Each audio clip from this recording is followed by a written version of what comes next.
गाजियाबाद के साहिबाबाद शहीद नगर में एक दिव्यांग बेटी की सीएम योगी से शिकायत पर पुलिस प्रशासन में हड़कंप मच गया है। दरअसल पीड़ित दिव्यांग बेटी ने सूबे के मुखिया मुख्यमंत्री से शिकायत करते हुए गुहार लगाई थी कि उसे और उसकी बुजुर्ग मां को एक धर्म विशेष के लोगों के द्वारा लगातार कई साल से प्रताड़ित किया जा रहा है, जिसके बाद पुलिस और प्रशासन के अधिकारियों ने मौके पर जाकर हालात का जायजा लिया और फिर सुरक्षा के मद्देनजर वहां तुरंत कार्रवाई करते हुए सीसीटीवी कैमरे लगवाए। एक पुलिसकर्मी की तैनाती भी पीड़ित परिवार के घर के बाहर कर दी गई। साथ ही अधिकारियों ने पीड़ित के मकान की दीवार ऊंची कराने और खुले स्पेस को भी ढकने की व्यवस्था करने का आश्वासन परिवार को दिया है, लेकिन पीड़िता अब भी इसी बात पर अड़ी है कि अब वह यहां नहीं रहना चाहती है, कहीं और रहने की व्यवस्था करवाई जाए।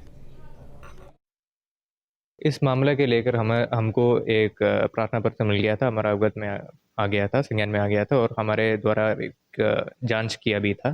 तो महिला का कहना बिल्कुल सही है, उसके जो अगल बगल वाला मकान में बिक गया है और अभी पूरा मस्जिद के बीच में आ गया। फिर हमारे तरफ से वहीं पे उनका सुरक्षा को दृष्टिगत रखते हुए वहीं पे सीसीटीवी लगवाया और दीवार भी ऊँचा करने के लिए बताया गया है। और चौकी से बहुत नज़दीक है उनका घर और रोज़ चौकी से एक सिपाही जाकर उनका ख्याल रख रहा है। वैसे बाकी जो दिक्कत के बारे में बता रहा है उसके लिए प्रशासन के साथ बात हुआ है और उनको ठीक ठाक मदद मिली जाएंगे। अलीगढ़ मुस्लिम यूनिवर्सिटी फिर से एक बार सुर्खियों में है। फिर से अलीगढ़ के तार विवादों से जुड़ रहे हैं। इस खबर पर भी हम चर्चा करेंगे, लेकिन लगातार जो खबर हम आपको दिखा रहे थे कि कैसे एक लड़की को परेशान किया जा रहा है और उसके बाद उसने मुख्यमंत्री से शिकायत की और उसके बाद प्रशासन जो है वो उसकी मदद में जुटा हुआ है। हमारे साथ हमारे सहयोगी हिमांशु इस वक्त जुड़ रहे हैं, उनके पास चलेंगे। हिमांशु, आपके पास आएंगे। लगातार जो शिकायत मुख्यमंत्री के पास एक लड़की के द्वारा की गई, प्रशासन उसके बाद अलर्ट नजर आ रहा है।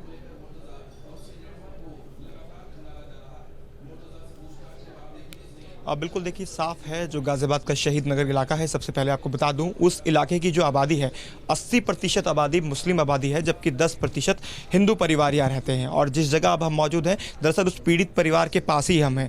लगातार शिकायत इन्होंने पुलिस को दी, कोई सुनवाई नहीं हुई। आखिर में आकर जो परिवार है इन्होंने मुख्यमंत्री से शिकायत की, यानी कि पोर्टल पर शिकायत की और उसके बाद खुद मुख्यमंत्री योगी आदित्यनाथ ने परिवार की शिकायत पर संज्ञान लिया और मदद के लिए कहा, जिसके बाद गाजियाबाद का जिला प्रशासन सजग हुआ। जो ये मकान है, इस मकान के अंदर हम मौजूद है, तीनों तरफ मस्जिद बनी हुई है और बीच में ये मकान है और जो दीवारें थी वो काफ़ी नीचे थी। उन दीवारों को ऊंचा करवाने की बात प्रशासन ने कही है। फाइबर शीट लगवा दी गई है, सीसीटीवी कैमरा लगवा दिया गया है। जो पीड़ित लड़की हैं जिन्होंने शिकायत की थी उनसे जान लेते हैं उनकी जुबानी क्या कुछ उनको परेशानी थी और कितनी मदद अब तक उनको मिल पाई है। कितनी मदद आपको मिली मुख्यमंत्री से शिकायत के बाद, क्या कुछ कहेंगे, क्या परेशानी थी आपको? जी, मैं आपके माध्यम से सबसे पहले मैं यही अपनी बात रखना चाहती हूँ कि मैं यही प्रश्न पूछना चाहती हूँ कि किसी के घर को घेर कर ऐसे मस्जिद बनाना क्या अलाउड होता है, क्या लीगल होता है कि एक हिंदू घर के चारों तरफ इस तरीक़ों से घेर करके मस्जिद बनाई जाए? क्या प्रशासन या सरकार इस चीज़ की अनुमति देती है कि हमारे पीछे की तरफ, दाएँ तरफ, बाएँ तरफ ये सब मस्जिद है और बीच में हमारा घर फंस चुका है?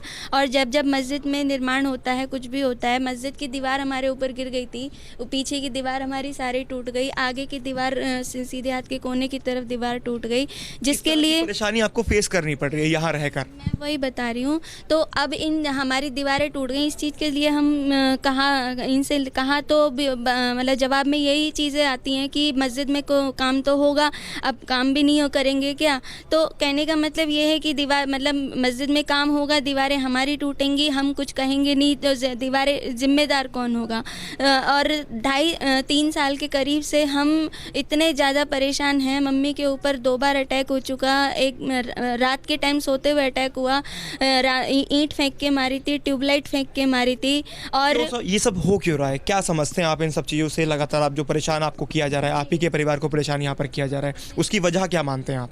जी, मेरा प्रश्न है कि हमें ही क्यों परेशान किया जा रहा है? अगर और भी लोग रहते हैं, जब उनसे पूछा जाता है उनको कोई परेशानी नहीं है, क्योंकि उनको कोई परेशानी है नहीं। हमें परेशानी है, हम इसलिए बोल रहे हैं। तो हम ही क्यों परेशान किया जा रहा है? हमें ही क्यों मतलब इतना मेंटली टॉर्चर किया जा रहा है? आपको ये लगता है कि आपको यहाँ से कहीं भेजने की कोशिश की जाती है कि यहाँ से आप चले जाइए, या आपको टीज़ किया जाता हो, परेशान किया जाता हो ताकि आप घर छोड़ के यहाँ से चले जाएं? जी, ये तो है ही है कि मतलब पता है कि मेरे पापा भाई बहन कोई नहीं है, घर में कोई नहीं है, मेरी मम्मी और मैं ही हैं बस, और कोई घर में है नहीं। और मतलब इतनी गंदी गंदी चीज़ें, यूज्ड कॉन्डोम, गंदे बाल पुड़िया बांध के फेंक देना, कॉन्डोम के पैकेट फेंक देना और गंदे तावीज़ फेंक देना, कूड़ा करकट आए दिन फेंकना, कंकड़ परेशान आपको किया जा रहा है। तो ये परेशान इनको किया जा रहा है। जो इनकी बुजुर्ग माँ है उनको भी आप देख सकते हैं, घर में 2 ही सदस्य हैं, जो लड़की हैं वो दिव्यांग हैं और जो माँ है वो बूढ़ी हैं। उनसे भी बात कर लेते हैं।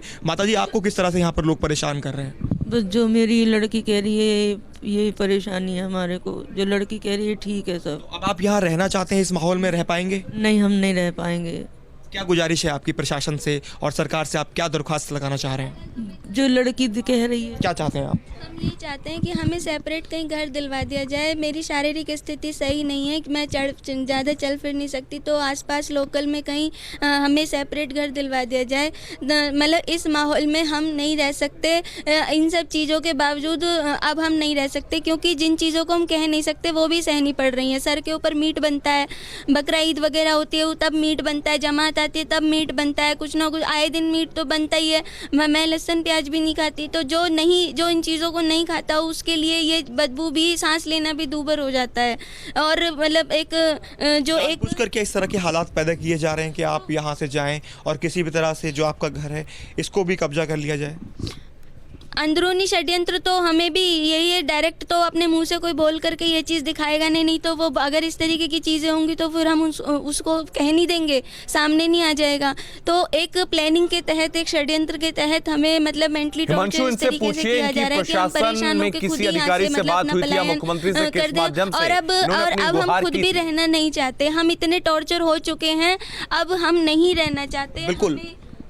हमें कहीं और एक सवाल यहाँ पर अभी ये उठ रहा है, जब प्रशासनिक अधिकारी आपसे मिलने आए इस शिकायत के बाद, जब मुख्यमंत्री ने खुद संज्ञान लिया, तो किस तरह की बातचीत आपसे हुई? क्या आश्वासन प्रशासन की तरफ से आपको दिया गया है अब तक? जी, मतलब प्रशासनिक अधिकारी जो आए थे उन्होंने ऊपर से सारा देखा था मस्जिद को किस तरीके से खुली, क्योंकि ताका झांकी हमें नहाने धोने में भी दिक्कत होती थी, नज़र ऊपर ही रखनी पड़ती थी, कोई देख तो नहीं रहा, कोई देख तो नहीं रहा। तो अब इतना हुआ है कि वो फाइबर शीट से वो जो जितना भी खुला पूरा एरिया था वो कवर करा दिया, CCTV कैमरे लगवा दिए हैं। लेकिन एक ये तो मतलब एक वो अपने स्तर पे एक वो हुआ, लेकिन अभी हम यहीं हैं, हम यहाँ नहीं रहना चाहते। हम यहाँ से अलग कहीं सेपरेट घर की मांग करते हैं कि हमें कहीं और घर दिलवा दिया जाए। हम इस माहौल में अब नहीं रह सकते, क्योंकि मतलब एक मानसिक पीड़ा कह लो, एक अंदरूनी एक खार कह लो कि लोगों के मन में, क्योंकि हमने अपनी आवाज़ उठाई है तो जाहिर सी बात है कि हम लोगों को अब जान का खतरा भी आपको लग रहा है। हम लोगों को अब चुभ भी रहे हैं कि मतलब हमें अंदरूनी तौर से हम उनके दुश्मन भी बन चुके हैं, क्योंकि हम अगर हमें पीड़ा है तो हम इसलिए आवाज़ उठा रहे हैं।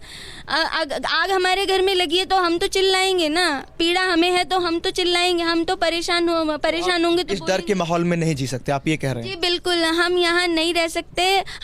हमें मतलब जल्द से जल्द कहीं और एक सेपरेट घर दिलवा दिया जाए। बेशक हमें घर के बदले घर दे दिया जाए, लेकिन हमें इस यहाँ से निकाल लिया जाए, क्योंकि अब हम यहाँ नहीं रह सकते। आप सुन सकते हैं किस तरह से एक ऐसा माहौल यहाँ पैदा कर दिया गया, जो पीड़ित परिवार बता रहा है कि अब वो यहाँ रहना ही नहीं चाहते हैं। इस माहौल में, इस डर के माहौल में, इस भय के माहौल में वो आगे और नहीं रह सकते हैं और यही गुजारिश अब ये कर रहे हैं। हालांकि जो गाजियाबाद के प्रशासनिक अधिकारी हैं, सिटी मजिस्ट्रेट, वो खुद यहाँ पर पहुँचे थे, मौके का मुआयना किया। साथ ही पुलिस के अधिकारियों को भी ये सख्त दिशा निर्देश दिए गए कि रोज़ाना पीड़ित परिवार से आकर यहाँ मिला जाए। उसके बाद से एक घर के बाहर जो मस्जिद की दीवार है वहाँ एक CCTV कैमरा भी लगवाया गया है, जिसकी निगरानी पुलिस ऑफिसर खुद कर रहे हैं। और जो ऊपर की दीवार की बात थी, फाइबर शीट अब कवर करवा दी गई है, ताकि छत पर जो इनकी छत है उस पर बहुत धन्यवाद हिमांशु, आपका हमारे साथ जुड़ने के लिए।